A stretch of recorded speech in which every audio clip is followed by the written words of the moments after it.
कहते हैं देवों के देव महादेव यानी कि भगवान शिव की भक्ति करने वाले प्रत्येक व्यक्ति को संसार की सभी वस्तुएं प्राप्त हो सकती हैं। शिव जी अपने भक्तों की समस्त मनोकामनाएं पूरी कर देते हैं। हमारे शास्त्रों में बहुत से पुराण लिखे गए हैं, जिनमें से एक बहुत ही प्रमुख पुराण है शिव पुराण। शिव पुराण के अनुसार नियमित रूप से शिवलिंग का पूजन करने वाले व्यक्ति के जीवन में दुखों का सामना करने की शक्ति प्राप्त होती है। इस संसार में रहने वाले प्रत्येक मनुष्य की बस यही कामना होती है कि उसे जीते जी हर प्रकार के सुख प्राप्त हो और मरने के पश्चात मोक्ष की प्राप्ति हो, पर सभी के साथ ऐसा नहीं हो पाता है। जीते जी तो दुख मिलते ही हैं और मरने के उपरांत भी मोक्ष प्राप्ति नहीं हो पाती।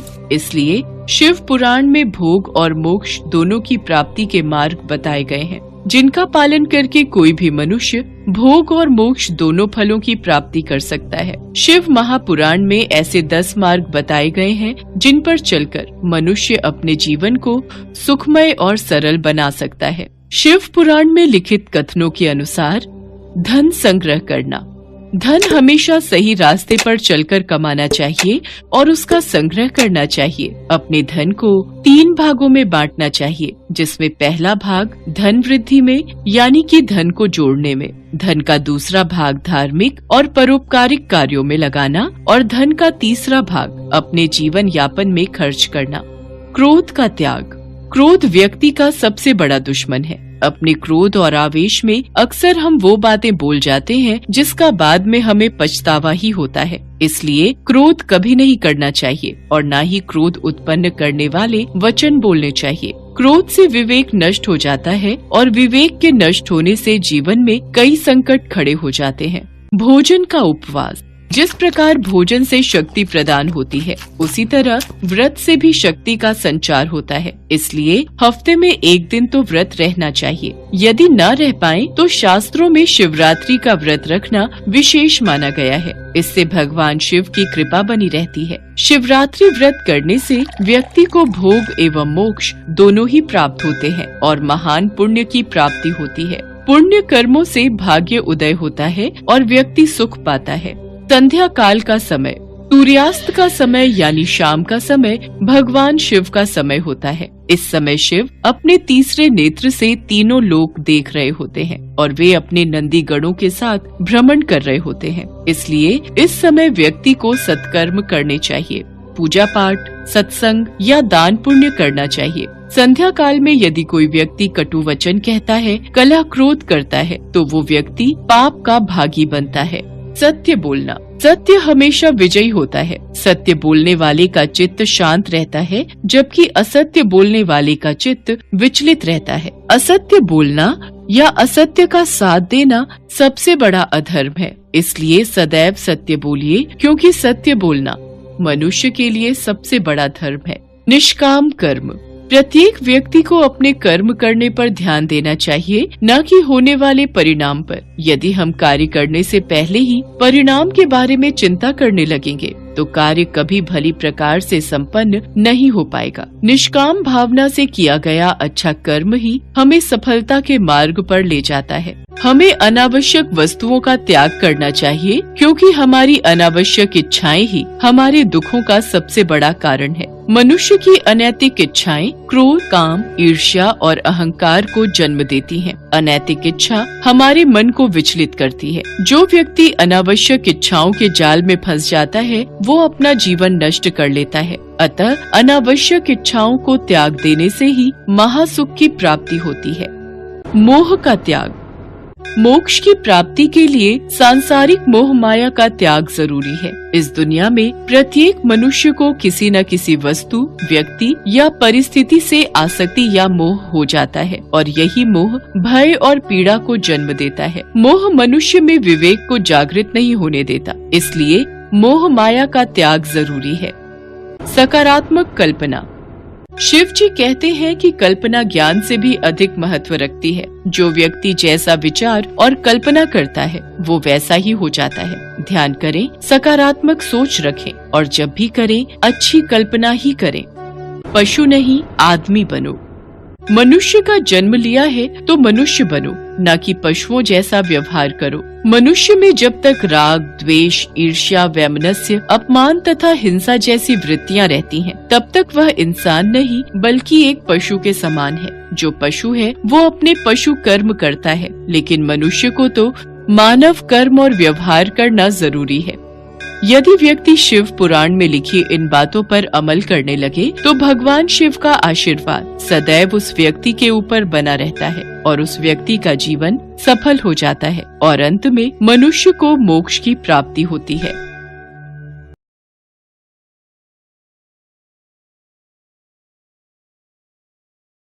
महाशिवरात्रि व्रत कथा। इस दिन भगवान शिव की पूजा के साथ महाशिवरात्रि व्रत की कथा भी पढ़नी चाहिए। चित्रभानु की कथा पढ़ने से आप भगवान शिव की महिमा और उनकी भक्ति के महत्व को समझ पाएंगे। भगवान शिव भोले हैं, वे आसानी से प्रसन्न होते हैं। वे सच्चे मन से जल अर्पित कर देने मात्र से ही प्रसन्न होकर अपने भक्तों के दुख दूर कर देते हैं और उनको शिवलोक में स्थान प्रदान करते हैं। महाशिवरात्रि का दिन उनको प्रसन्न करने का सबसे बड़ा अवसर है। इस दिन भगवान शिव की पूजा करें और महाशिवरात्रि व्रत की कथा पढ़ें। महाशिवरात्रि व्रत कथा। शिव पुराण के अनुसार एक समय में चित्रभानु नामक शिकारी शिकार करके अपने परिवार का पालन पोषण करता था।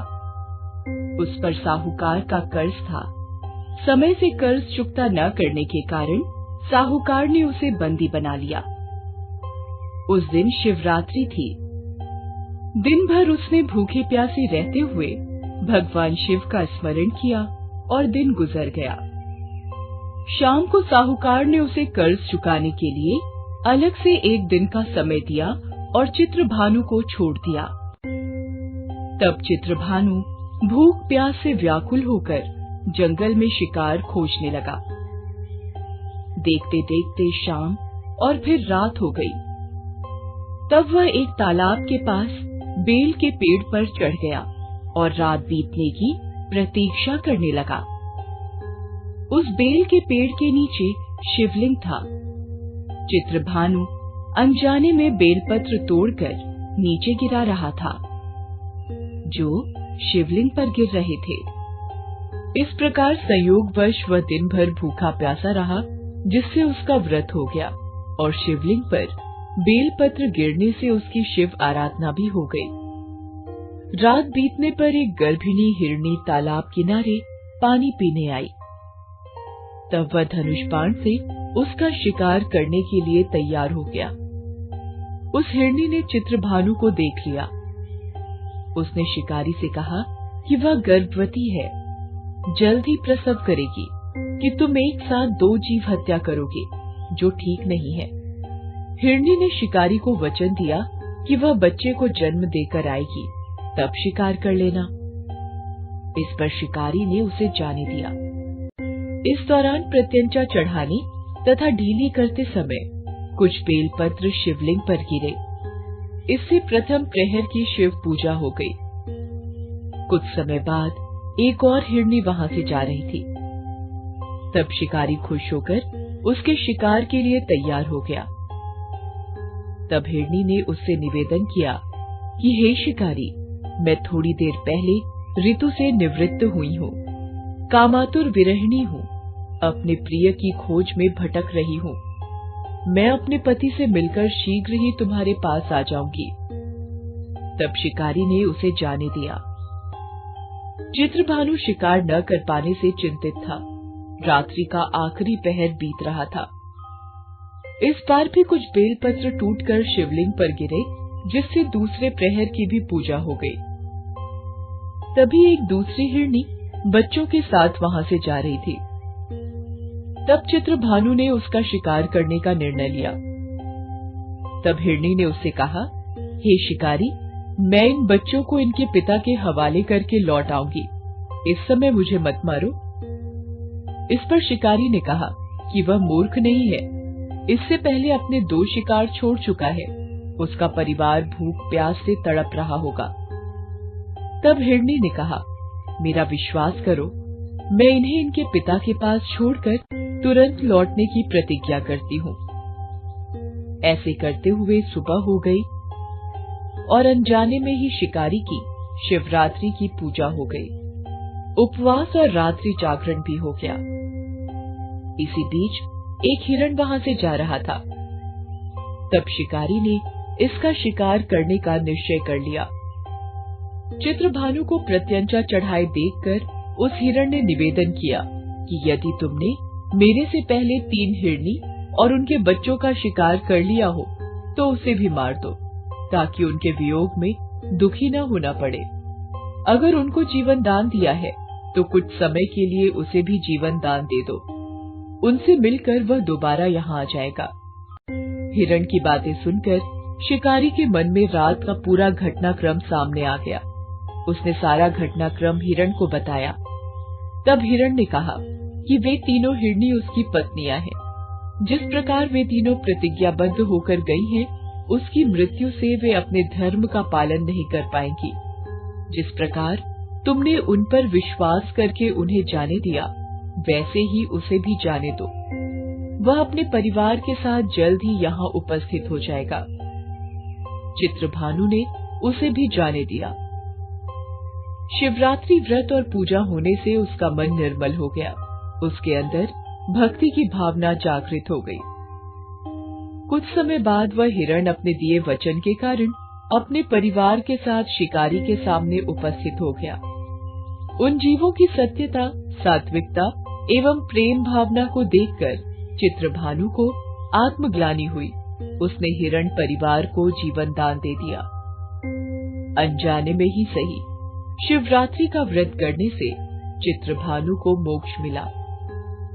मृत्यु के बाद शिवगण उस शिकारी को शिवलोक ले गए।